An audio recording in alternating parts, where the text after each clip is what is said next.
నమ్మకం ఉంటే చాలు ఏదైనా సాధ్యమే. ఈ నమ్మకంతోనే కాకులను మన దేశంలో శనీశ్వరుడి వాహనంగా భావిస్తాం. ఈ మూఢ నమ్మకమే పొరపాటున కాకి ఇంట్లోకి వస్తే అరిష్టమని ఆ ఇంటిని 6 నెలల పాటు వదిలేయాలి అంటాం. కానీ ఇంగ్లాండులో ఓ 1000 ఏళ్ల చరిత్ర గల కోటాకు కాకులు సంరక్షకులుగా ఉండగా ఆ కాకుల బాగోగులను చూడడానికి ఓ రాయల్ మైనర్ మాజీ సైనికుడు నియమించబడ్డాడు. మీరు కొత్తగా బిజినెస్ స్టార్ట్ చేయాలనుకుంటున్నారా? మార్చ్ 16-17 హైటెక్స్ లో ఫ్రాన్సెస్ ఇండియా బిగ్గెస్ట్ ఫ్రో ఎక్స్పో.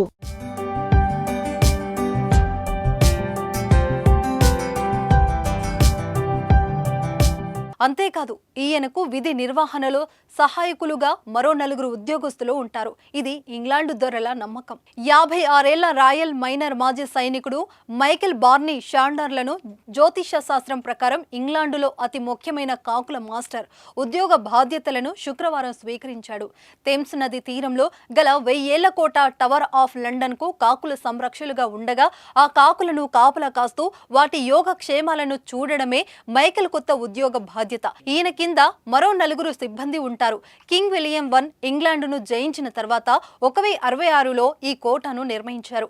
మొదట్లో రాజభవన్ గా ఉన్న కోట తర్వాత చెరసాలగా మారింది. స్థానికుల విశ్వాసం మేరకు ఈ కోట సంరక్షణ బాధ్యతను కాకులు నిర్వహిస్తాయి. కాకులు కోటను వీడి వెళ్లిపోతే వైట్ టవర్ తో పాటు ఇంగ్లాండు రాజ్యం కూలిపోతుందన్నది ఇక్కడ వారి నమ్మకం. 17వ శతాబ్దంలో పాలకుడిగా ఉన్న కింగ్ చార్లెస్ II టవర్ వద్ద ఎప్పుడు 6 కాకులు ఉండేలా చూడాలంటూ ఆదేశాలు జారీ చేశాడు. గత ఏడాది కింగ్ చార్లెస్ III పట్టాభిషేకం జరిగాక కాకుల సంఖ్యను ఏడాదిగా మార్చారు.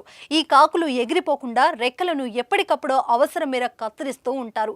నిత్యం వాటికి మాంసాహారం, ఉడికించిన గుడ్లు, బిస్కెట్లు అందిస్తూ వెటర్నరీ పరీక్షలు కూడా చేయిస్తుంటారు. రోజంతా ఇలా హాయిగా తింటూ తిరిగే కాకులు రాత్రివేళ పంజరాల్లోకి వెళ్లి నిద్రిస్తాయి. ఈ టవర్ను చూసేందుకు ఏటా 30 లక్షల మంది పర్యాటకులు వస్తుంటారు.